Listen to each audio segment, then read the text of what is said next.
हाथ में कटोरा और पीठ पर बोरा। गरीब किसान का बच्चा स्कूलों में जाता है तो क से कबूतर, ख से खरहा और ग से गधा पढ़ाया जाता है। अभी बात नहीं समझ में आ रही, अभी बोल रहे थे एक सज्जन, तो वो 1 मिनट में शिक्षा की बात कर रहे थे और दूसरी तरफ सागर में चले जा रहे थे। तो सागर और शिक्षा बात समझ में नहीं आ रही। माननीय पीठासीन अध्यक्ष जी, आपने हमको वर्ष 2024-25 के लिए शिक्षा मंत्रालय के बजट में अनुदानों की मांगों पर चर्चा में भाग लेने का अवसर प्रदान किया। मैं इसके लिए आपका आभारी हूं। माननीय लोहिया जी ने कहा था कि निर्धन हो या धनवान, सबको शिक्षा मिले समान। आज ये दुख का विषय है कि शिक्षा विभाग ने अनुदानों के लिए जो अपने बजट में प्राविधान किया है, उसमें यह अफसोसनाक स्थिति है कि SC, ST और OBC के लिए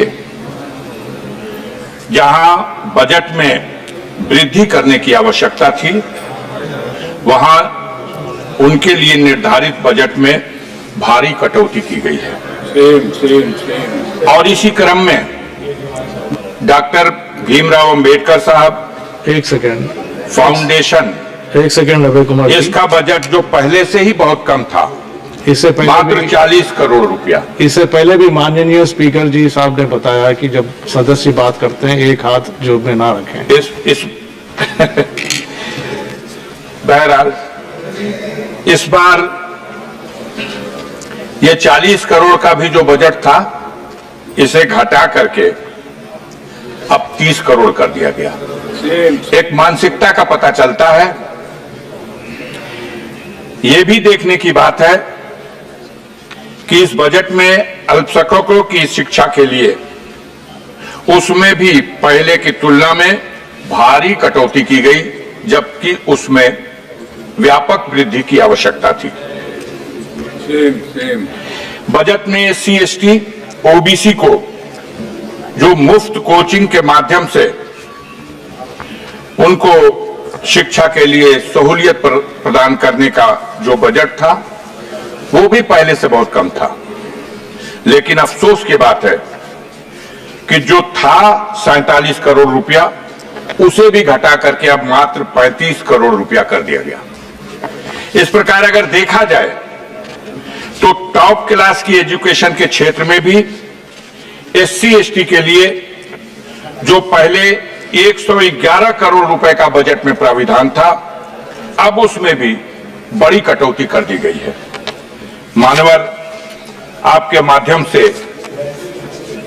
हम दो पंक्ति की इस कविता के साथ अपना भाव, अपना विचार सदन में रखना चाहते हैं कि देवता मेरे आंगन में उतरेंगे कब, जिंदगी भर यही सोचता रह गया, और मेरे बच्चों ने उस चांद को छू लिया, जिंदगी भर जिसे पूछता रह गया। आज जब दुनिया शिक्षा के माध्यम से, टेक्नोलॉजी के माध्यम से, साइंस के माध्यम से अपनी उन्नति के शिखर पर पहुंच रही है, तब हमारे देश में शिक्षा में खास तौर से जो कमजोर वर्ग है, SC, ST है, OBC है, माइनॉरिटी के लोग हैं, इनके शिक्षा के प्रति जागरूक करने और बढ़ावा देने के उद्देश्य से बजट में बढ़ाकर प्राविधान किया जाना था, जिसमें बड़े पैमाने पर कटौती की गई। ये इस सरकार की दूषित मानसिकता का एक प्रमाण है। वैसे भी हमारे देश में विडंबना का विषय यह है कि दोहरी शिक्षा नीति लागू है। एक तरफ वो शिक्षा जो सरकारी स्कूलों के माध्यम से गांव में रहने वाले गरीबों के लिए उपलब्ध है, जहां आज भी हाथ में कटोरा और पीठ पर बोरा।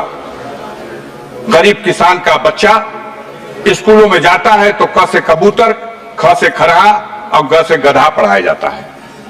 अब दूसरी तरफ modern school, private school, Montessori school, इन स्कूलों में जो अंग्रेजी माध्यम से और आधुनिक ढंग से जो शिक्षा दी जाती है, दोनों रास्तों से जो शिक्षा प्राप्त करके बच्चे हमारे ऊपर जाते हैं, तो जब किसी पद के कंपटीशन में दोनों को हिस्सा लेना होता है, तो जो क से कबूतर, ख से खरा, ग से गधा पढ़ के गया है और जो क से कंप्यूटर पढ़ के गया है, वहां जब मुकाबला होता है तो जरूर जो आधुनिक शिक्षा से लैस उस विद्यालयों से पढ़ के आने वाले छात्र हैं वो कामयाब होते हैं।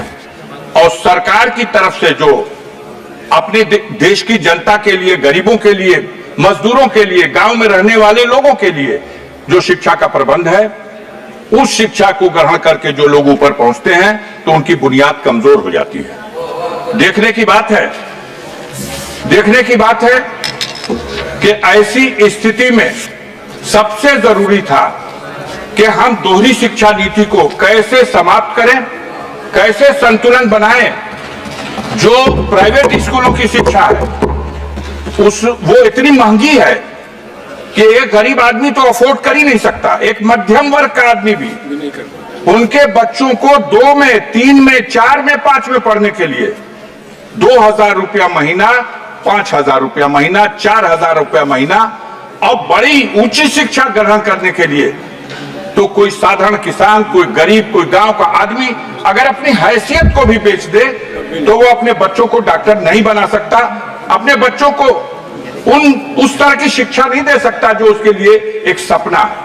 मानवर, आपके माध्यम से इस सदन में हम आपसे यह अनुरोध करना चाहते हैं कि हमारी सरकार को दोहरी शिक्षा नीति को समाप्त करने की दिशा में पहल करनी चाहिए।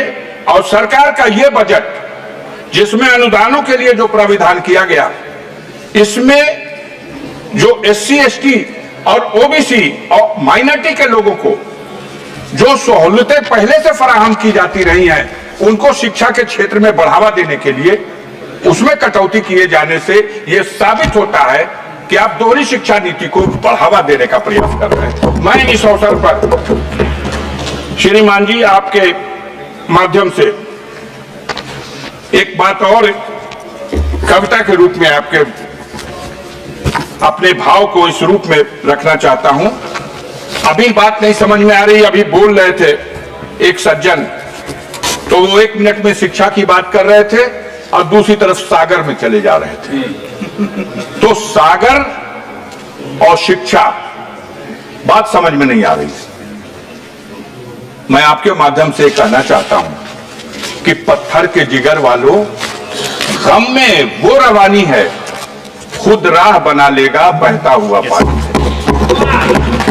और कमजोर की आहों को, मजलूम की आहों को कमजोर समझ लेना अब जालिम हुकूमत के जाने की निशानी है। जहां डॉक्टर राजकुमार, हमारे यहाँ सदन में डॉक्टर राजकुमार सांगवान चर्चा हो रही है, डॉक्टर राजकुमार मैं अरे मान्यवर, धन्यवाद अध्यक्ष महोदय। नहीं, बहुत समय दिया। धन्यवाद अध्यक्ष महोदय।